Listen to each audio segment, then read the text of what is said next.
Turning 50 was supposed to be a milestone. But in the weeks leading up to it, something felt off. My wife, Willow, got secretive, closing her laptop when I walked in, whispering on the phone. When I asked what was going on, she'd just smile and say, "Be patient, Norm." My daughter Piper, 20, was in on it too, flashing those knowing grins and teasing, "You're gonna love what's coming for your big 5-0." Even my son Tomas, 23, usually detached and aloof, hinted that something special was brewing. I figured they were planning a surprise party or maybe a weekend trip. Not that we're rich. We're comfortable, with Piper's college tuition eating into our savings. I just loaned Tomas $4,000 for his first apartment, money I didn't really have, but that's what dads do. Otis, my father-in-law, called out of the blue to ask what day I was taking off for my birthday. Unusual behavior unless he needed something. I told him Tuesday, the actual date. That Tuesday at 6:15 a.m., my boss called about an emergency at the Riverside project. No one else could handle it. I called Willow from the car to say I'd be late but home for dinner. She sounded distracted, just said, "That works out fine," and hung up. I worked through the day fixing a busted water main and equipment failures. Nobody at work knew it was my birthday, and I didn't say anything. I bought myself a bottle of the good whiskey on the way home, thinking at least something nice is waiting. When I pulled into the driveway at 5:53 p.m., no extra cars, no signs of life. Inside, the house was dark and empty. No decorations, no note, no family. I checked my phone, no messages, no missed calls. I called Willow, voicemail. Tomas, voicemail. Texted Piper, nothing. By 7:30, I was sitting at the kitchen table, staring at the whiskey, wondering if something had happened. I called the hospital. Nothing. Called Willow's sister, Lindsay. No answer. At 8:14, still alone, I poured myself a glass. Then I checked Instagram. That's when I saw it. A post from 3 hours earlier. My entire family, Willow, Tomas, Piper, Otis, Kinsley, and Lindsay, all grinning on a beach at some resort, cocktails in hand. The caption from Thomas read, "Family vacation mode activated. He won't even notice we gone LOL." I stared. Willow had commented with a laughing emoji, and so true. Lindsay made a dig about workaholic husbands not appreciating the finer things. Piper didn't comment, but she was in the photo looking thrilled. I kept scrolling. Jet skis, poolside selfies, sunset dinners, all time-stamped, geotagged. They'd left 2 days ago, well before my birthday. This had been planned, not spontaneous, not last minute, and it didn't include me. I'm not a pushover, never have been. But I can't lie, in that moment, I felt slapped. My pride took a massive hit. 25 years of marriage, 2 kids, all the hours I've poured into supporting them, and they do this? For a minute, I taste raw betrayal, but I shove it down. I learned a long time ago that when you show vulnerability, people see weakness. I promised myself no one would see me as weak ever again. So I do what I'm good at. I plan. I check our joint bank account and see a withdrawal of $4,000, matching the amount I'd given Thomas. Coincidence? I think not. I scroll older posts. Otis had been hinting about a family trip for a while. This wasn't spontaneous at all. It was orchestrated with precision around my absence. By midnight, my emotional storm morphs into this icy cold. I crack my knuckles and start collecting evidence. Screenshots of posts, logs of calls, bank statements. Because let's face it, if they're going to cut me out of a family vacation on my birthday, they're going to find out that I'm not just going to shrug. I always have a plan B. That's the side of me people call villainous. But I say it's just being prepared. You don't become successful by letting folks walk all over you. 2 in the morning, I uncover something that rips off the final shreds of my sympathy. Willow has a secret credit card, $113,000 in debt.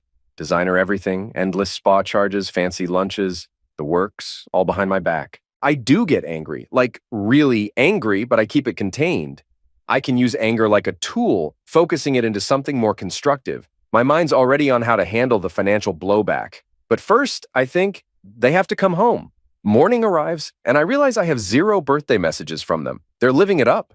They honestly believe I won't notice or care, which, ironically, might be half true. I've been so caught up in my own ways for years. That's on me. But still, they're the ones posting about how I'm basically irrelevant. No, that doesn't sit right.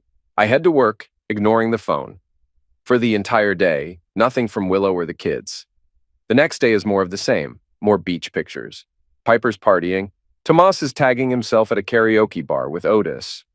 Willow's telling her friends online that she's in heaven, far from real life. I guess I'm real life. The burden she needed a vacation from. Good to know. Day 3. Since they left, I finally get a text from Piper. Hey, Dad, how's it going? My blood nearly boils. How's it going? Like we're old neighbors passing each other in the grocery store. No happy belated birthday. No sorry we forgot about you. Just casual small talk. I ignore it. An hour later, Tomas texts, Dad, can you check if I left my laptop charger in my old room? Not a word about the trip, nothing about my birthday. Sure, kid, let me rummage around the house I pay for to find your charger while you're sipping margaritas on my dime. I ignore that too. By evening, the tone changes. Dad, are you mad? Mom's worried. Dad, can you just say something? Daddy, please text back so we know you're okay. I say nothing. Instead, I snap a picture of myself with a store-bought birthday cake. My pathetic attempt at celebrating days late. I post it on Instagram with no caption. Let them see how I spent the day they forgot. That's my opening salvo. Sure enough, within an hour, the messages blow up. Willow's in panic mode. Piper's sending voice notes with tears. Tomas tries half-hearted jokes. Otis even calls me childish in a voicemail. Because in their eyes, I'm the villain for ignoring them while they're on a beach sipping cocktails. That's rich. I count 47 messages before midnight. Willow's last one says, We're coming home tomorrow. Please be there. We need to talk. I almost laugh. They need to talk. Well, now they do. They sure didn't need to talk when they left me behind. So I stop by a hardware store, buy a new deadbolt, and spend the rest of the night deciding how to handle their return. Because, they can come home, but they'll find out soon enough that I'm not in a mood to play nice. Day 4, I'm off from work. I told my boss I needed time to handle personal business. He knows better than to pry. By mid-afternoon, I hear an Uber pull up, then luggage wheels on the driveway. I make them wait, ignoring the doorbell twice. Finally, I open up, and there they are. Willow, dressed in some new sundress, clutching a gift bag she definitely didn't buy for me until maybe the last minute. Tomas, sporting a fresh tan, eyes darting everywhere but my face. Piper, lips trembling like she's about to cry. And behind them, Otis and Kinsley, both looking like they smelled something foul. No one speaks for a good 10 seconds. I can feel my heart pounding, and that slow burn of anger's about to flare. Finally, Willow breaks the silence. Norman, we've been so worried. We called the hospitals. We tried everything. Yeah, I say, voice flat. Did you try calling me on my birthday? She falters, tries a different tack. Look, the trip was to celebrate your 50th in a different way. We got delayed, and I wanted to surprise you when we got back. I don't even let her finish. I hold up my phone, open Instagram, show them Tomas's post with that line. He won't even notice we gone LOL. I practically shove it in Willow's face. The color drains from her cheeks. Piper's crying for real now. Tomas just stares at his shoes. Otis steps up, huffing like the big shot he is. This is ridiculous, Norman. Let's go inside and talk like civilized people. You don't need to rub it in their faces. I cut him off with a sharp hand gesture. Otis, I'm not dealing with you today. Drop the luggage and leave. He puffs out his chest. You don't tell me. I step forward into his space. Actually, I do. It's my house. You're not welcome here right now. Don't push me. That gets him sputtering, not used to anyone telling him no. Kinsley tries to back him up, but I stare her down too. Finally, Otis leaves the luggage with a loud thump and storms off with Kinsley trailing. Willow's voice trembles. Norman, please, we just need to talk. I let them in, ignoring Otis's glowering face in the driveway. The moment they step inside, the air practically crackles with tension. The house feels smaller with them in it, like too many emotions are jammed into one space. Willow notices right away her things aren't in our bedroom. What did you do with my stuff? She demands, voice shrill. I moved it. Guest room. I keep my tone calm, but there's an edge. Don't worry, it's safe. She starts to protest, but I cut her off by dumping a folder on the kitchen table. Screenshots of their social media posts, transaction records, that huge credit card debt.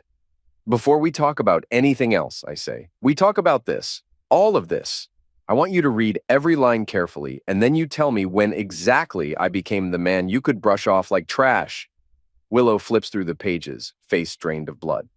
Thomas glances at a few screenshots, then tries to wave it off.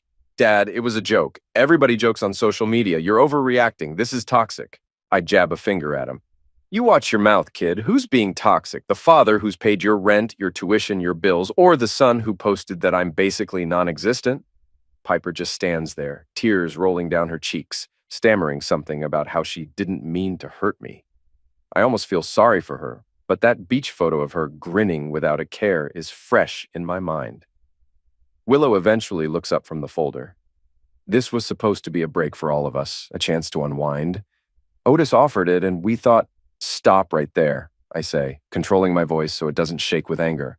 I know about the secret credit card, Willow. I know about the lunches with your sister that cost a fortune, and I sure know about the way you all laughed at me while I was busting my back on that Riverside job.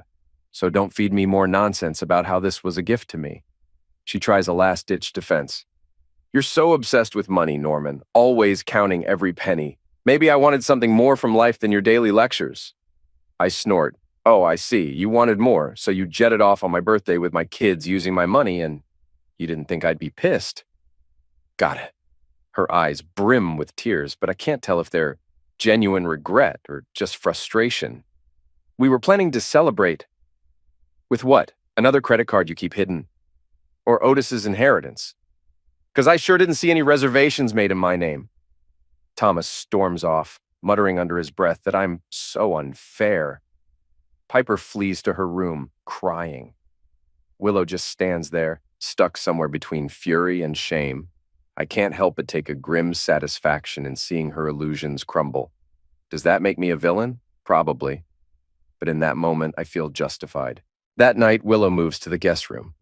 I was still running hot with anger, and anger I had never truly let out before. It sat in my gut like a block of smoldering coal, fueling every breath I took. Willow had retreated to the guest room, presumably to sleep off the tension of our confrontations, while Tomas and Piper holed up in their old bedrooms, each of them apparently too shaken to speak more than a mumbled apology or complaint. Around 11, I roamed the house, trying to process everything. Anger, however, thrives on the smallest sparks. Mine kept flaring each time I remembered how they laughed on that beach, how they seemed to forget about me until I posted that lonely birthday cake photo. Eventually, I went into the hallway and saw Willow's suitcases lined against the wall. She must have brought them from the front door when she came in. Suitcases she'd taken to the resort. Something inside me snapped. I need to see how far this betrayal goes. I need to see if anything else is hidden. I crouched by the largest suitcase and unzipped it slowly. Right on top were her sandals and an expensive-looking cover-up I'd never seen before. Tags still attached. Likely another item she'd splurged on without telling me. Next, I shifted aside a bundle of clothes. Then my hand brushed something unexpected, a small plastic bag that held a pair of men's boxer briefs. My first thought was that perhaps they belonged to Tomas, somehow misplaced. But these were huge, definitely larger than anything Tomas would wear. My son is lean, built like a runner. These boxers were for someone broader, taller. I found another t-shirt, obviously worn. I lifted it to my nose, a wave of cologne wafting out. Nothing like my brand. My spine turned rigid. I dug deeper, searching with trembling hands until I found more men's items. Another t-shirt, an undershirt, a worn belt. All smelled faintly of the same cologne. My heartbeat pounded in my ears. Who do these belong to? Willow's suitcase was stuffed with tangible evidence of something. Someone else. I shot to my feet. Vision tunneled with rage. Forget confronting her calmly. This was beyond that. I marched to the guest room, flung the door open, and flicked on the overhead light. Willow jolted awake, squinting at me in confusion. "What's your problem, Norman?" she demanded, voice gravelly with sleep. I hurled the t-shirt onto the bed. "Whose is that?" I growled. She blinked, then tried to grab it. "Give that to me." "Not until you tell me who it belongs to," I roared, my voice echoing off the walls. Behind me, I heard Thomas's door open. Piper, too, shuffled into the hallway, looking pale. They stared into the guest room, seeing me stand over Willow with the t-shirt dangling from my hand like incriminating evidence. "Mom!" Piper's voice trembled. "What's going on?" Willow shot Piper a desperate look. "This is nothing, just... Norman's overreacting. Probably from that whiskey he's been drinking." I let out a bitter laugh. "Oh, I'm overreacting. Maybe you can explain how an extra-large pair of boxers ended up in your suitcase. Maybe you can explain how they smell like some cologne I've never worn in my life." "It's mine," Tomas blurted, stepping forward. "Sometimes I wear extra baggy clothes to sleep, like pajamas." I spun on him. Don't you try lying to me, boy. These are at least 2 sizes bigger than you'd ever need. Let's see if you can fit in them. I crumpled the boxers in one fist and practically slammed them into Thomas's chest. He nearly toppled back from my aggression, arms raised defensively. Piper cut in, voice shaking. Dad, calm down. Just calm down. This isn't what you think. Maybe they got mixed up in the resort laundry. Mixed up? I was practically shouting. You're going to stand there and tell me these just appeared in your mother's suitcase? Don't feed me that nonsense. Willow stood, her expression flipping between anger and a tinge of panic. I don't have to explain every little thing to you, Norman. I'm an adult. If something ended up in my suitcase from the hotel or from the laundry service, it's none of your business. That final phrase tore the last thread of restraint I had. None of my business? I hissed. The day you and the kids left me behind to party with your father, you gave up the right to secrecy in my home. I strode to the suitcase, yanked it off the floor, and began flinging her belongings out the window in a blind fury. Blouses, beach covers, fancy sandals. Each soared into the darkness of the yard. Willow screamed, rushing to stop me, but I used my free arm to block her. You want your stuff? Go pick it off the lawn. Dad, stop it! Piper cried. She dashed over to me, trying to pull my arm down. Thomas grabbed my shoulder. Come on, old man, this is insane! I shook them both off. Stay out of this, I shouted. You and your sister have lied to me for days, maybe months. You made a fool out of me while I was working on my birthday. Don't you dare try to calm me down now. Willow lunged for the suitcase, but I swung it sideways, sending the last of its contents tumbling out the window. She whirled on me, tears in her eyes. You want to humiliate me? Fine. You think I owe you an explanation? Maybe if you weren't so controlling about money, maybe if you paid some attention to my needs, none of this would have happened. I threw the empty suitcase aside. Get out, I snarled. All of you, just get out of my sight tonight. Piper and Thomas glanced at their mother, wide-eyed. Willow faced them, voice trembling with anger. Pack a few things. We're going to my parents' house. I'm done with your father's rages. They hurried to their rooms. I didn't move, but I felt my chest heaving with every breath. Willow shot me a poisonous glare. We're leaving, but this is far from over, Norman. I watched as they gathered a few items, shoes, phone chargers, jackets, and fled into the night, slamming the front door behind them. Only after the house fell silent did I realize my hands were shaking. On the lawn below the guest room window, Willow's clothes lay in a scattered heap, some snagged on bushes or half submerged in the wet grass. I stepped away, locked the door. My mind was a dark cloud of suspicion and hurt. Who is that man whose clothes were in her suitcase? I couldn't sleep, not even for a minute. Morning dawned on an empty, quiet house. I realized with grim satisfaction that I didn't have to worry about Willow popping in or the kids ignoring me under my own roof. But that satisfaction was tempered by raw betrayal. I'd expected them to come back in a fury. Instead, they stayed away, not so much as a text from Willow.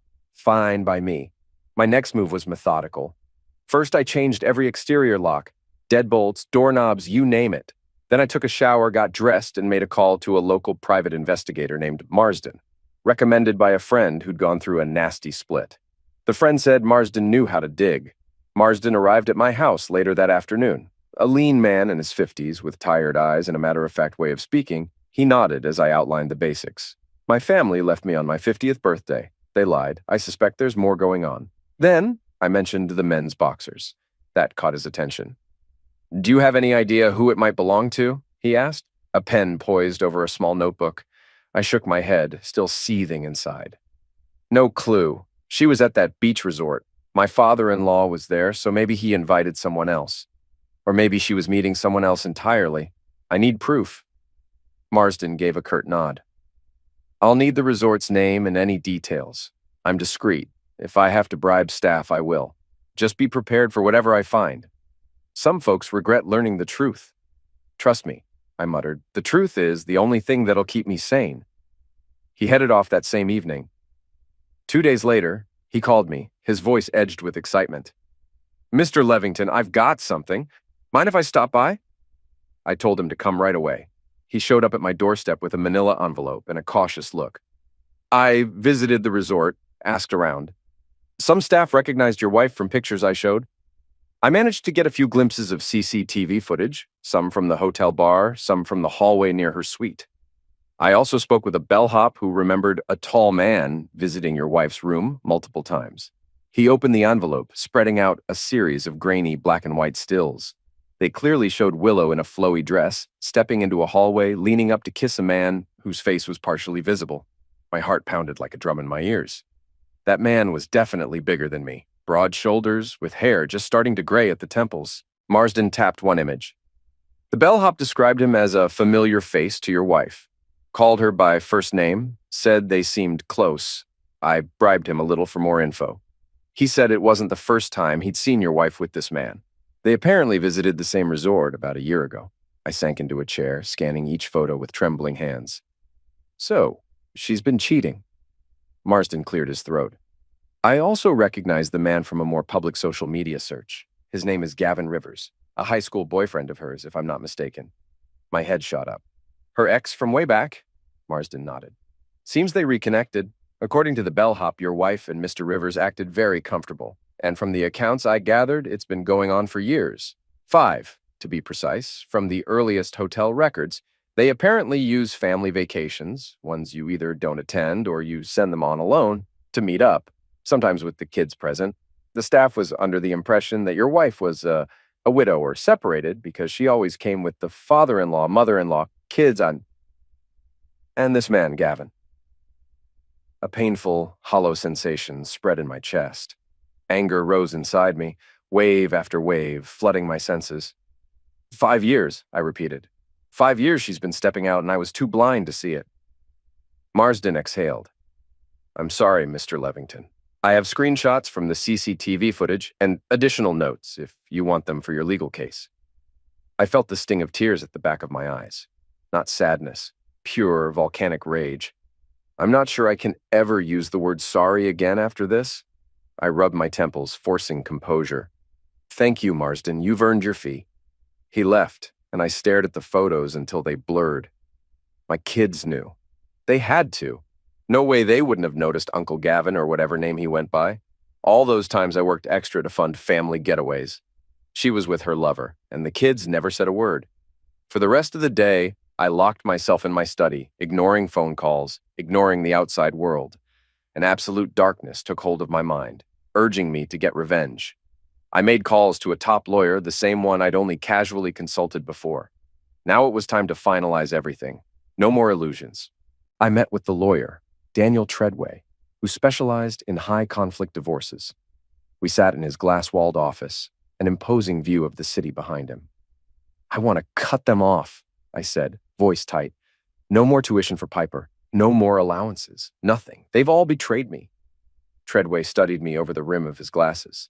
You must understand, courts are typically sympathetic toward children's education, but Piper is 20, right? Technically an adult. You can stop paying if you wish. She might petition for more support, but given it's not mandated child support, you have options. Good. I'm done paying for a daughter who lies to me. As for my son, I'll think about how to handle that. Maybe I'll separate him from the rest, but if he's also complicit... Treadway nodded carefully. I'll draft the necessary motions. We'll freeze joint assets, request an immediate hearing to discuss property division. Gather all your evidence, bank statements, credit card debt, the PI's findings. If you suspect your wife might try to claim a large share, we need to be ready. I handed over the folder from Marsden. Here's all the proof of her affair, possibly 5 years running. The kids knew and kept silent. Treadway flipped through the photos, grimacing.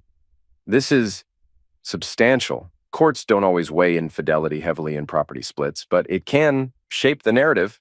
And if she used marital funds for these rendezvous, that's a misappropriation of assets. I set my jaw. Perfect. I want that hammered home. We concluded the meeting with Treadway promising to expedite the process. By the time I stepped back onto the street, the sun was setting. I felt eerily calm, like every nerve was no longer raw but numb. My phone buzzed. Calls from Willow, Thomas, Piper. I ignored them all. 5 days ticked by in a blur. I refused to respond to any messages from Willow or the kids. Piper sent tearful voicemails. Dad, can we talk, please? Mom's sorry, I'm sorry. We need to figure things out. Tomas left a single text. Dad, you gotta stop ignoring us. Willow had sent me a flurry of messages, half angry, half apologetic. I read them all with cold detachment, never replying. On the fifth day, a pounding shook my front door. I peered through the peephole. Willow, Tomas, Piper, back again. This time, no suitcases, just furious expressions. I opened the door a crack enough to see them, but not enough to let them push past. "We need to talk," Willow said, voice taut. "Open the door." I stepped aside, letting them file into the living room. I noticed Tomas's face was set in a glare. Piper looked hesitant, and Willow carried an air of exasperated authority, as though I were the one who'd messed up. She folded her arms. "You've ignored us for nearly a week. You've changed the locks, and Piper told me you canceled her tuition. You can't do that," I scoffed, crossing my arms. "Watch me. It's my money, and I've decided that neither she nor you deserve another dime from me." Piper let out a disbelieving cry. "Dad, how could you? I'm your daughter." "Are you?" I snapped. "Because from where I'm standing, a real daughter wouldn't hide the fact that her mother's been cheating for 5 years. A real daughter wouldn't celebrate my 50th birthday on a beach with her mother's lover in tow." Willow's eyes flashed. "That's absurd. You're making assumptions, Norman. I don't know what private investigator you hired, but you need to ask yourself why I had to seek emotional support elsewhere. Have you ever considered that your constant controlling behavior, your obsession with finances, made me feel suffocated?" "Mom, don't," Piper mumbled, tugging her mother's sleeve. Willow wrenched away. "No, let me speak. If Norman had been a better provider, if he tried harder, I wouldn't have needed Otis's money. And I definitely wouldn't have been tempted to reconnect with Gavin." "Gavin," I repeated icily. "So you admit it. Gavin Rivers, your old boyfriend." Piper's head snapped up. "You know his name?" "I know more than that," I hissed, drawing a small sheaf of the PI's photos from my back pocket. "Here. This is you and your boyfriend at the resort bar. This is you kissing him. This is you heading to the suite while my father-in-law looked on like it was normal. And you," I wheeled on Piper, "you sat there with your cocktail acting like everything's peachy. You and Tomas both." Thomas barked out, "We didn't ask for details, okay? I'm not some gossip, but Mom has a right to be happy. You're never around. You're always working, always yelling." "Don't you dare turn this on me," I snarled. "It's a double betrayal. I've given everything for this family. And the two of you kept quiet while your mother pranced around with Gavin Rivers, because you liked the trips, didn't you? The money, the fancy resorts, courtesy of Otis or whoever else was paying." Piper interjected, tears in her eyes. "Dad, can't you see how miserable you made Mom? She needed to feel desirable. If you'd pay half the attention to her as you do your job, maybe none of this would have happened." Willow shot Piper a warning look, but Piper was on a roll, grief and anger fueling her words. "There are men out there who can provide better, you know? That's all. Mom wanted a life that didn't revolve around your controlling ways." I felt my temper fray. "Are you blaming me for your mother's affair?" Tomas let out a frustrated groan. "Look, Dad, it's not about blame, it's about reality. You shut down emotionally years ago. You act like some machine that just pays bills and occasionally barks orders. Mom's a human being. She messed up, but you created the situation." "Stop," Willow hissed at them. "Both of you, enough. We're here to solve problems, not inflame them." I barked a laugh. "Solve problems? You're all telling me it's my fault you lied, cheated, and took secret trips with your ex? This is unbelievable." That's when Piper's eyes narrowed, tears brimming. She suddenly spat. "And how do you know we're even your kids? You're always so sure about who does and doesn't deserve your money, always counting pennies like some miser. Maybe you should have asked yourself that question years ago, Dad. How do you know I'm even yours?" An electric jolt of shock went through me. The words echoed in the living room. Willow's face turned pale. Tomas froze. "Piper," Willow snapped. "That's enough. Don't say something you'll regret." But Piper kept her gaze locked on me, shaking with emotion. "Dad wants to talk about betrayal, about lying? Fine. I'm sick of all this. He's not the only one who's been kept in the dark." My fury ignited like a flash fire. "Get out!" I growled, voice shaking. "Get out of my house before I do something we all regret." Willow tried to reach for Piper's arm to pull her back, but I advanced on them, picking up a decorative vase from a side table. I didn't hurl it, but I brandished it threateningly. "I said out!" Tomas and Piper stumbled toward the door. Willow followed, eyes wide, with something between fear and desperation. I threw the vase down onto the floor where it smashed into shards, making them flinch. "You come in here, lecture me about your affair, then drop that bomb. Get out!" Before I knew it, they were gone, slamming the door behind them, and I was left trembling among scattered ceramic fragments. Those last words from Piper haunted me. "How do you know we're even your kids?" In a rage, I refused to consider it. But in the cold silence that followed, doubt seeped in. What if she's not mine? 3 days later, I mustered the nerve to collect stray hairs from Piper's brush, left behind in her old bathroom, and a used tissue from Tomas's wastebasket. I mailed them off to a DNA testing lab, requesting 2 paternal tests, one for Piper, one for Thomas. The results arrived sooner than expected. Late one evening, a discreet envelope came in the mail. I tore it open with trembling hands, scanning for key words. Thomas Levington, 99.9% probability of paternity. Piper Levington, 0.00% probability of paternity. My head spun, the walls seeming to tilt. I sank onto the edge of the couch, rereading that final line. Piper is not my daughter. She's the daughter I doted on, the sweet kid I'd poured thousands of dollars into for tuition, the one who sometimes called me daddy. Not mine. Rage flared, but heartbreak followed in its wake.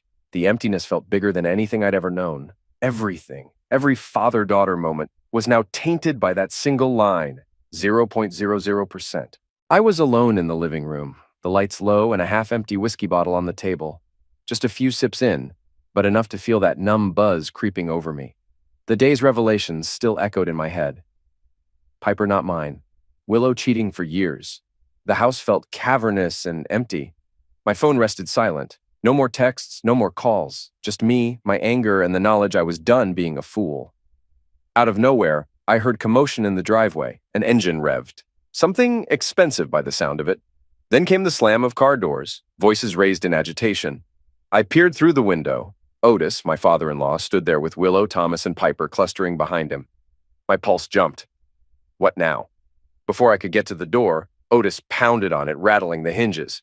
"Norman, open up! We're coming in!" he barked. I took a moment to steady myself, then swung the door wide. They all shoved forward, Otis leading the charge with that smug tilt of his chin. "You've had your tantrum," he said, stepping in uninvited. "Now it's time you face the consequences. Stop sulking in here like a lost puppy." Willow walked around him, scanning the house as though she owned it. Tomas and Piper hovered by the entryway. Their expressions ranged from shame to resentment. I locked eyes with Willow, then turned to Otis. "Care to explain why you're barging into my home?" Otis snorted, folding his arms. "Your home? Don't kid yourself, Norman. This is Willow's house, too. You think you can just shut her and the kids out? I'm here to set things straight." I felt a swirl of anger surge into my throat. "Set things straight? Maybe we should talk about how you've known all along Willow's been cheating. Maybe even helped her cover it up." Willow tried to hush me. "Don't start this again." I cut her off, glaring at Otis. "You want to talk about being shut out? I was shut out of my own family vacation on my birthday. Now I find out Piper isn't even mine. And you stand here telling me it's my fault?" Otis smirked. "You're the one who's never around. You're busy playing the brooding workaholic. You neglected your wife, so don't act surprised she looked for affection elsewhere. Women have needs, Norman. That's the way the world works." I clenched my fists. My heart hammered. "Stay calm," I told myself. But Otis's smug face made that impossible. "You're an enabler," I growled. "You funded Willow's trips, put on this charade, and never once told me the truth." Willow interjected. "You have no idea what it's like to feel invisible in a marriage. Maybe if you hadn't shut me out." "Shut you out?" I let out a bitter laugh. I poured money, time, and energy into this family. I was too trusting. That's my biggest mistake. Tomas, arms rigid at his sides, abruptly raised his voice. "Dad, calm down." "Grandpa's right. You were never here. You're acting like a lunatic, throwing accusations around. Mom didn't ask for this mess." I rounded on my son. "Oh, she didn't ask for it. Then what do you call years of sneaking around with her ex, letting me raise a child that isn't mine?" Piper cringed, tears forming. "Dad, stop. You don't understand. Mom was hurting. She's not the only one to blame." Otis jabbed a finger at me. "You see, even your children see how you behave. You're the common denominator in this madness, Norman." My blood roared in my ears. "That's it," I snarled. "I have something to show you." I bolted to the side table where I'd stashed the DNA results, the same ones confirming Piper wasn't mine. I yanked them out, marched over, and flung them at Otis. The pages fluttered at his feet. "Look at that. Or have you already seen it?" Willow bent to pick them up, cheeks going pale. Otis skimmed a page, then scoffed. So Piper's not yours? Big deal. If you'd paid attention, maybe this wouldn't have happened. Big deal? My hands shook. I spent 20 years believing Piper was my child. That's the big deal. You all knew, maybe not the full details, but you suspected, and still watched me work my life away to support everyone. Otis rolled his eyes. Spare me the sob story, Norman. If you were half a man, you'd have kept Willow from wandering. Instead, you bury your nose in spreadsheets and wonder why your wife looks elsewhere for comfort. That's when something snapped in my head. I launched forward and seized Otis by his collar. I'm done listening to you talk like I'm trash, I roared. He gasped, trying to pry my fingers away. Willow shrieked. Thomas grabbed my arm and Piper let out a frightened sob. Let go of me, Otis sputtered, kicking at my shin. I held him there, rage twisting inside me, wanting to slam him down. But I caught a glimpse of Tomas's alarmed expression, and something in me let go. Otis staggered backward, face purple with fury. He lunged, hooking his hand around my shirt collar, attempting to drag me toward the door. Fine, he hissed. If you won't leave my daughter's house, I'll haul you out myself. You worthless excuse for a husband. We stumbled, colliding with the side table. The lamp clattered to the floor, shattering. Willow screamed, Stop it! Piper pulled at Otis's arm while Thomas yelled, Grandpa, chill out! You're making it worse! I freed myself with a shove. Otis tumbled against the couch. My chest heaved, eyes darting to the corners of the room like a caged animal. Instinct took hold. I whirled around, sprinted to the closet by the hallway, and pulled out my locked Magnum case. My fingers fumbled the combination in my fury. Within seconds, I drew out my Magnum, a piece I'd kept for home defense but rarely touched. Someone gasped. Tomas shouted, Dad, what are you doing? I marched back into the living room, brandishing the heavy Magnum. I've had enough, I barked, adrenaline surging. My heart hammered so loud I could barely hear them. Without thinking, I squeezed off 2 rounds into the ceiling. Bang! Bang! Debris rained down, and everyone dropped or scrambled for cover. Willow screamed, pressing against the wall. Piper's eyes went wide, tears streaming. Otis stumbled behind the couch, pale as a sheet. Thomas stood frozen, arms lifted in shock. Get out of my house! I yelled, voice echoing. All of you! I don't want to see a single face here again. Do you hear me? I've been taken advantage of for the last time. Get out before I lose the last shred of control I've got. They wasted no time. Otis crawled out, stumbling to his feet. Willow fumbled to grab Piper's hand, tears in her eyes, but too frightened to speak. Tomas backed toward the door, hands still raised. One by one, they vanished into the night, the heavy door slamming after them.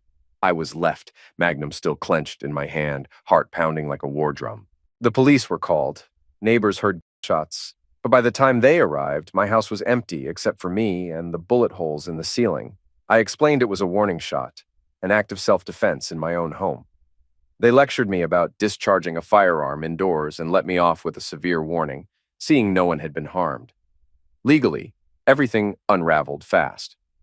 Willow pushed for divorce, citing my volatile behavior. I countered with paternity fraud, detailing her years-long affair. Lawyers got involved. Depositions were filed. Both Piper and Tomas refused to testify against me. But they didn't speak to me either. I made it clear I was withdrawing all financial support, including Piper's tuition payments. If Otis or Gavin wanted to step up, so be it. I was done. A few weeks later, the divorce was finalized in an unceremonious hearing. Willow tried for spousal support but found little sympathy from the judge after the evidence of her betrayal came out. I never saw Otis again, thankfully. Piper and Tomas drifted into their own lives. I'd never forgive them for enabling that lie. In the end, I was left in a silent house with bullet holes patched in the ceiling, wrestling with the bitter truth of my life's collapse, and the knowledge that sometimes a man only finds out who he is when there's nothing left to lose.